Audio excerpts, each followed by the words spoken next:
Бүгүн 15-октябрда премьер-министр Садыр Жапаровдун тарапташтары кайрадан чогулуп президенттин кетишин талап кылышты. Президент отставкага кеткенин жарыялагандан кийин чогулгандар Жогорку кеңештин төрагасы Канатбек Исаевдин кетишин талап кылышты. Кыргыз өлкөсү эгемендүүлүк алгандан бери 5 президент өлкөнү башкарды. Эң кызыгы 5 президент тең 61 жашында президенттик кызматтан кетишти. Алсак биринчи Аскар Акаев 15 жылда өлкөнү жетектеп, 2005 жылдын март айында революциянын натыйжасында бийликтен айрылган. Ал кезде Акаев 61 жашта болчу. Учурда Акаев Орусияда. Экинчи, Курманбек Бакиев революциянын толкуну менен бийликке келген. Курманбек Бакиев өлкөнүн экинчи президенти болду. 2010 жылдын апрель айындагы революциядан кийин Бакиев алгач өлкөнүн түштүгүнө барып, андан кийин Беларусь өлкөсүнөн баш паанек алып өлкөдөн чыгып кеткен. Ошол учурда ал 61 жашта эле. Үчүнчү, Роза Отунбаева. Андан кийин убактылуу өкмөт түзүлүп, анын башчысы болуп Роза Отунбаева шайланган. Ал бул кызматта Алмазбек Атамбаев кызматына киришкен 2011 жылдын 1 декабрына чейин иштеген. Ал учурда Отунбаева 61 жашта болчу. Төртүнчү, Алмазбек Атамбаев. 2011 жылдын 2017 жылдын 24 ноябрына чейин Кыргыз өлкөсүнүн президенти болгон. Ошол учурда ал да 61 жашта болгон. Бешинчи, Сооронбай Жээнбеков. 2017 жылы 15 октябрда өткөн президенттик шайлоодо жеңишке жетишкен жана туура 3 жылдан кийин тагыраагы 2020 жылдын 15 октябрында отставкага кетти. Ал 16 ноябрда 62 жашка чыгат. 5 октябрда шайлоонун жыйынтыгына нааразы болгон эл митингге чыгып, өлкөдө башаламандык орун алган. Анда 19 жаштагы Рыскелди Табышбек уулу алган жаракатынан улам оң колунан ажыраган. Суперкейжи порталы учурда ооруканада дарыланып жаткан Рыскелдинин абалын сурап кыска маек курду. Рыскелди, алгач эле ден соолугуң жакшыбы? Маанайың кандай? Жакшы буюрса, шүгүр, рахмат. Маанайым дагы жакшы. Акылатчандар тамчылатма дары койгону келгенде, жуурканымды ачпастан бул колума сайгыла деп оң колумду көрсөтсөм, медайым жуурканды ачып, апей деп чөчүп кетет. Досторум инстаграмдан жазып, эмне жооп бербей жатасың десе, бир колум менен жазып жетишпей жатам деп тамаша кылам. Буюрса акырынан жакшыбыз.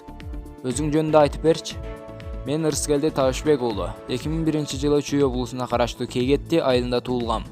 Азыркы учурда Насирдин Исанов атындагы Кыргыз мамлекеттик курулуш, транспорт жана архитектура университетинде 2-курстан сырттан окуу бөлүмүндө билим алам.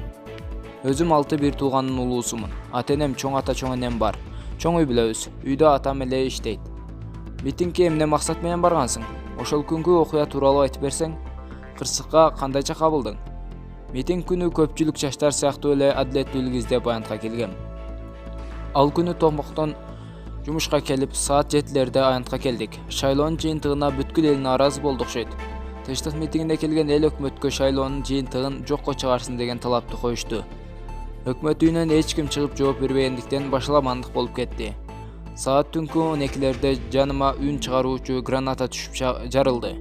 Дароо четке чыгып колумду карасам, сөөгүмө чейин быркырап кетиптир.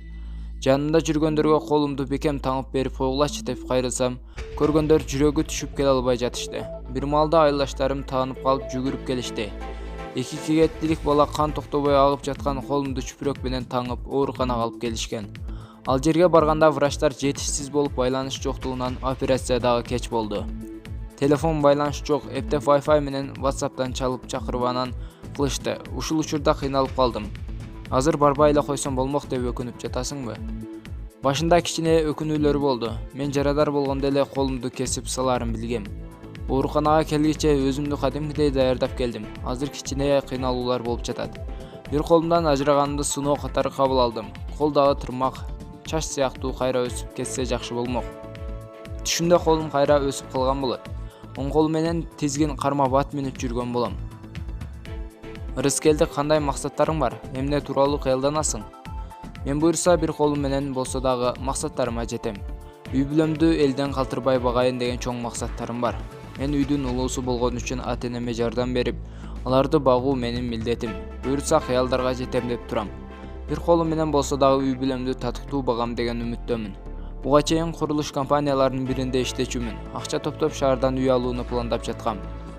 Маегиңе ыраазычылык, ден соолук каалайбыз. Вице-премьер-министр Айда Исмайлова Саламаттыкты сактоо министрлигинин жамаатына жаңы жетекчи Алымкадыр Бешеналиевди тааныштырды. Вице-премьер-министр жаңы жетекчини тааныштырууда белгилегендей, ушундай кыйын кырдаалда күч аракетибизди бириктирүү менен саламаттыкты сактоо тутумундагы маселелерди биринчи кезекте COVID-19 илдетинин каршы күрөшүү маселесин чечүүбүз зарыл.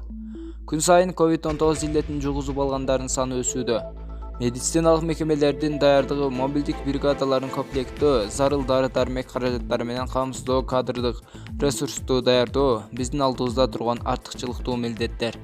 Буга катар коронавирустан башка оорулардын алдын алуу жана дарылоо маселеси да көңүлдүн борборуна болушу абзел, деп жыйынтыктады ал. Франция коронавирустун экинчи толкуну менен күрөшүү үчүн коменданттык саат киргизди. Бул тууралуу чет элдик маалымат булактары жазып чыгышты. Маалыматка ылайык өлкө президенти Эммануэль Макрон жашоочулар кечки саат 9-дан тартып, эртең мененки саат 6-га чейин көчөгө чыкпаш керектигин эскертти.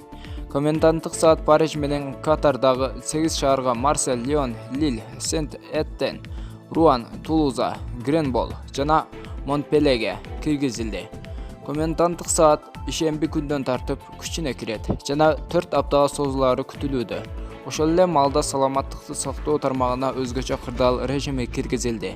Күндүз аймактарга каттоого болот. Коменданттык саат 22:00дөн 7:00га чейин созулат. 10 октябрда Францияда сутка ичинде 26 000 адамдан илдет аныкталып, рекорддук көрсөткүч катары катталган. Аталган өлкөдө жалпы 830 376 адам коронавирус илдетине кабылган.